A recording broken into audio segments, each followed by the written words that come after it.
వియత్నా నగరంలో జరిగినటువంటి బోటు ప్రమాదంలో ఎవరైతే ఇంచుమించుగా 15 మంది దుర్మరణం చెందారో వాళ్ళతో పాటు మరికొంతమంది సేఫ్గా బయటికి రావడం జరిగింది.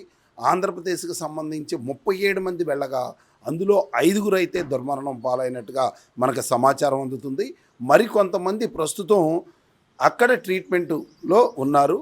ఏది ఏమైనప్పటికీ తాడేపల్లిగూడానికి చెందినటువంటి ఒక తాడేపల్లిగూడెం శ్రీనివాస్ అనేటువంటి మొబైల్ వ్యాపారి ఎవరైతే ఉన్నారో ఆయన సేఫ్గా ఆ బోట్లోకి వెళ్ళడం, మళ్ళీ వెనక్కి రావడం, అట్ ది సేమ్ టైం ఆ బోటు తిరగబడిపోవడం, ఇతను సేఫ్గా ఉన్నట్టు మనకైతే సమాచారం అందుతుంది.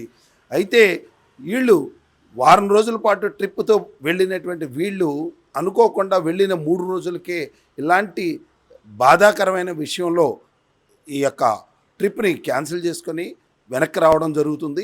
రేపు ఆయన శ్రీనివాస్ మన తాడేపల్లిగూడెం వచ్చే అవకాశం ఉంది. ఈలోపుగా అసలు ఏం జరిగింది, ఎలా జరిగింది అనేటువంటిది వాళ్ళ కుటుంబ సభ్యులను అడిగి తెలుసుకునే ప్రయత్నం చేద్దాం. వాళ్ళ బ్రదర్స్ అయితే ఇక్కడ ఉన్నారు, ఫ్యామిలీ మెంబర్స్ అయితే ఉన్నారు. ఇంచుమించుగా వాళ్ళ కుటుంబం, మొబైల్ కుటుంబంలో ఎవరైతే ఉన్నారో వాళ్ళు కొంత బాధగా ఉన్నప్పటికీ ఇప్పుడు వాళ్ళ ఫ్యామిలీలో ఇప్పటివరకు ఎవరెవరితోటో మాట్లాడారు, కానీ ఆ కుటుంబ సభ్యుల్లో ఒక కుటుంబ సభ్యుడిగా ఈయన సేఫ్గా ఉన్నప్పటికీ వాళ్ళతోటి వాళ్ళని కోల్పోయామనే బాధ అయితే వీళ్ళకు ఉంది. చెప్పండి సుందరం గారు, ఇప్పటి వరకు ఉన్నటువంటి సమాచారం ప్రకారం ఇది ఎవరిదంటారు? లోపం ఎక్కడ జరిగి ఉండొచ్చు అంటారు?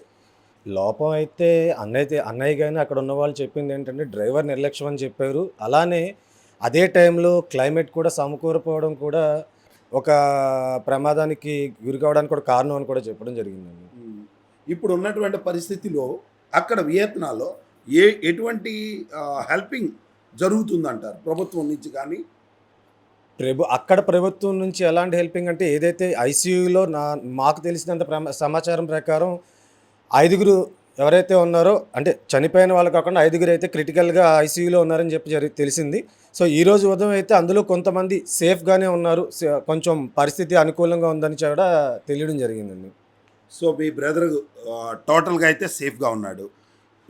ఏంతో పాటు వెళ్ళినటువంటి వాళ్ళలో కొంతమంది చనిపోయారు ఆంధ్రప్రదేశ్ నుంచి అని సమాచారం ఉంటుంది. ఎంతమంది చనిపోయి ఉన్నారు అనేటువంటి సమాచారం ఉంది? ఇప్పటి వరకు మాకు తెలిసింది ఏంటంటే మాకు అత్యంత ఆత్మీయులు, తోటి డిస్ట్రిబ్యూటర్స్ 4 వరకు అయితే ఆంధ్రప్రదేశ్ నుండి చనిపోవడం అనేది తెలిసింది, అంటే చనిపోయారు. అది అక్కడ గవర్నమెంట్ నుంచి కూడా కన్ఫర్మ్ చేశారు. అలానే 2 అయితే క్రిటికల్గా ఉన్నారు. ఆ క్రిటికల్గా ఉన్న వాళ్ళు హాస్పిటలైజ్డ్ ఉన్నారు రైట్ నో.